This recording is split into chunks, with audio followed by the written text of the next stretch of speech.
the busiest shipping lane in the world.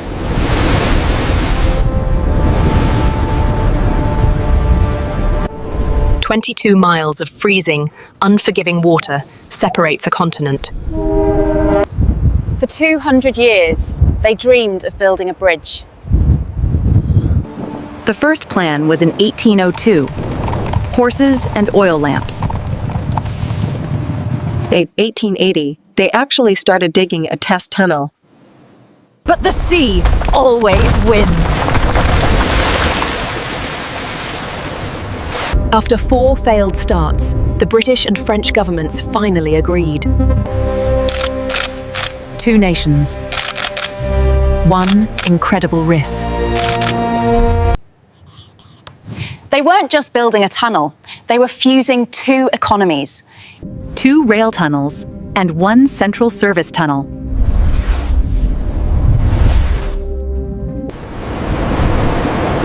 On the French side, the village of Sangatte became ground zero.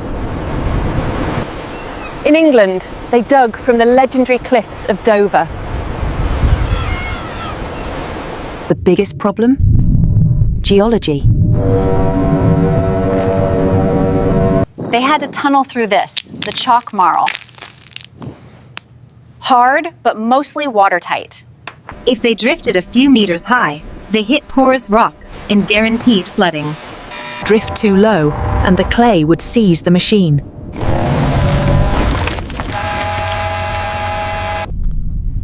They were aiming for a layer only 20 meters thick, 75 meters under the sea. Years of seafloor testing narrowed down the route.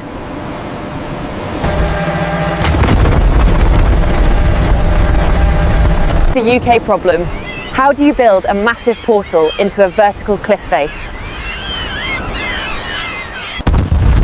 They dynamited 250,000 cubic meters of rock just to create a flat base. A new piece of Britain was made from chalk and dynamite. The French built a vast 60-meter deep, circular pit near the coast. This allowed their tunnel boring machines to launch underground. The French pits were deep. The pressure was already immense.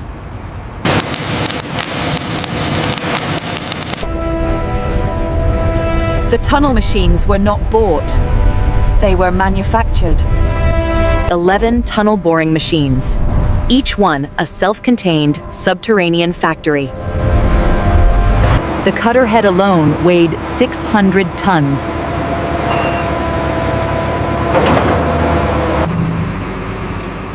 This thing has to grind through 20 miles of solid rock. Cut, clean, line. A simultaneous, continuous process. Hydraulic arms would lift and seal the prefabricated tunnel segments. These segments are watertight, the only thing standing between the workers and the ocean. The UK launched 6 machines, 3 for the land, 3 for the sea. The French machines were different. They were sealed face excavators.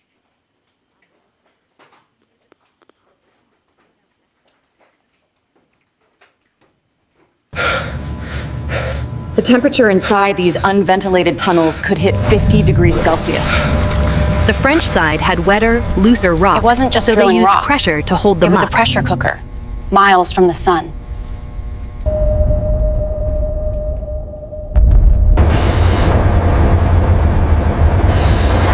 The service tunnel took the lead. Every meter was a gamble.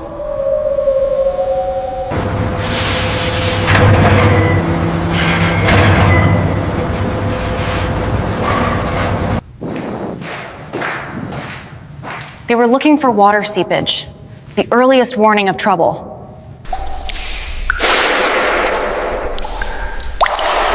Every leak had to be found and grouted immediately.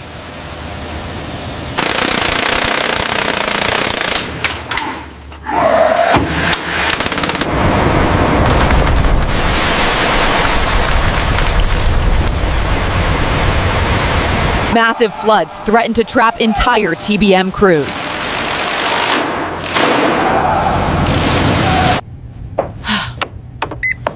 The pressure was crushing.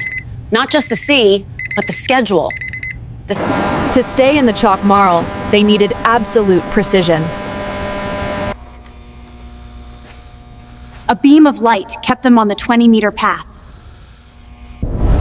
The primary guide was a gyroscope, an electronic compass that knew every turn.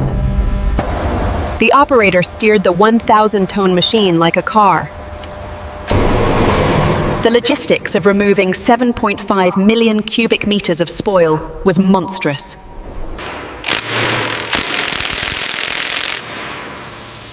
The British spoil was dumped into the sea, forming a new 90-acre coastal platform. They literally pushed the English Channel back.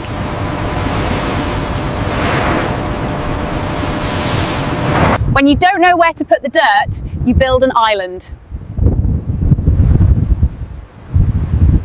The main rail tunnels followed, larger and faster. The rail tunnels had to be perfect to handle high-speed trains. The track was specially designed to withstand the heat and pressure.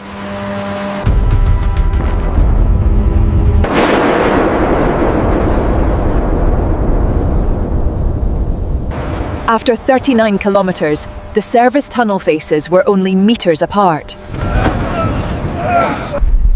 Two separate worlds, drilling blindly toward a common point. They relied on the gyroscope. Any error, and they would miss completely. Final moment of truth, the first pilot hole. Breakthrough!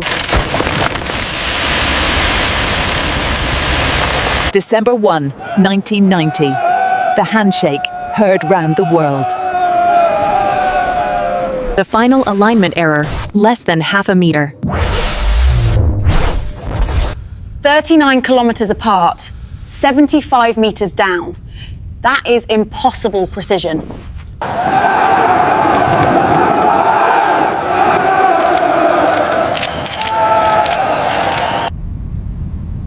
The chalk marl held.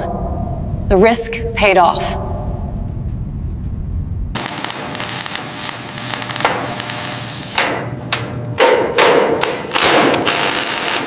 The main rail tunnels followed, meeting over the next few months.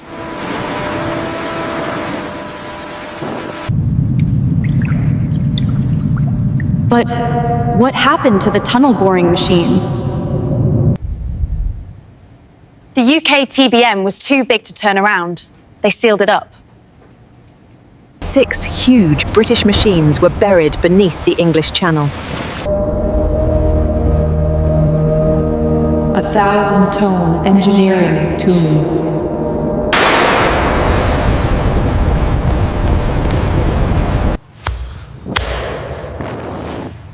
They sacrificed the machine to save the time. The French TBMs were dismantled and brought back to the surface.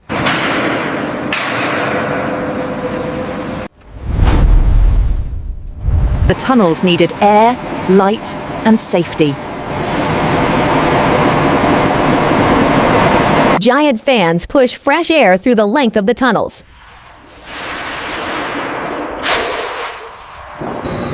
A failure in ventilation means a catastrophe. The system cycles the air every few seconds. Power and signal cables for the 25 kV electric trains.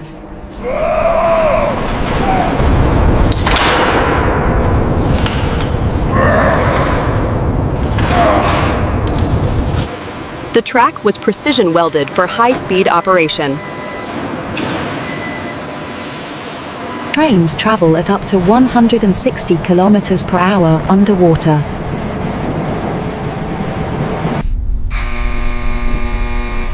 Touching that 25,000 volt line is a permanent mistake.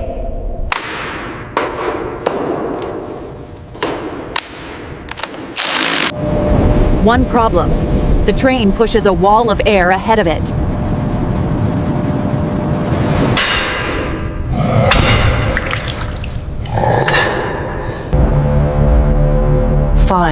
was the greatest fear. Every 375 meters, an escape route. The service tunnel is the lifeline. A complete fire suppression system lines the entire tunnel.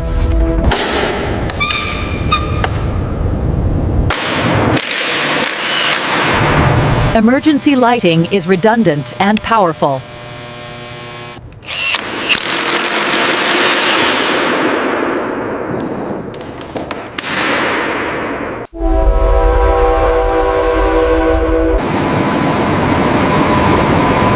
The first train runs, but the project is in chaos.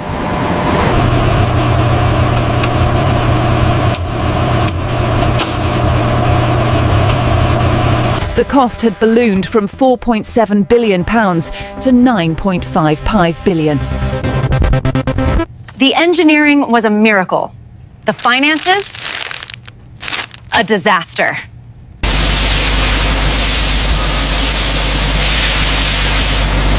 The terminals in Folkestone and Coquelles were finally complete. They built a massive logistics hub. A city for cars. 40 minutes in a custom-designed ferry on wheels.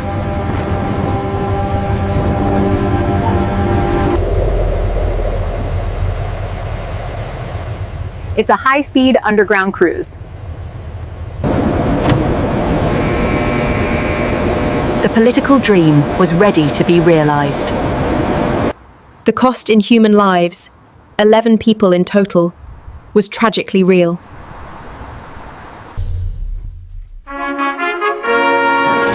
The final official act to open the link is completed. The Channel Tunnel was open for business. The impossible had become reality. No longer separated by water, but joined by steel. 2 years later, the ultimate fear. A fire inside a truck shuttle, fueled by tires and cargo. The fire suppression systems activated. The service tunnel became a sanctuary, saving every life aboard the truck shuttle. The safety system worked. It proved the 3-tunnel design was correct, even under the worst-case scenario. With the completion of HS1, travel time from London to Paris was finally cut to just over 2 hours. Faster than flying, without the security lines or the airport stress. The seamless crossing of the English Channel, made possible by a century of planning. The physical link is permanent. An unbreakable bond of steel and chalk. It remains one of the greatest collaborative engineering feats in human history. They said the sea was a wall. The Channel Tunnel proved that human ingenuity can conquer natural barriers. The next impossible challenge is already underway. This is the true connection. Don't miss what's next. Subscribe. NEXTGEN Manufacturing!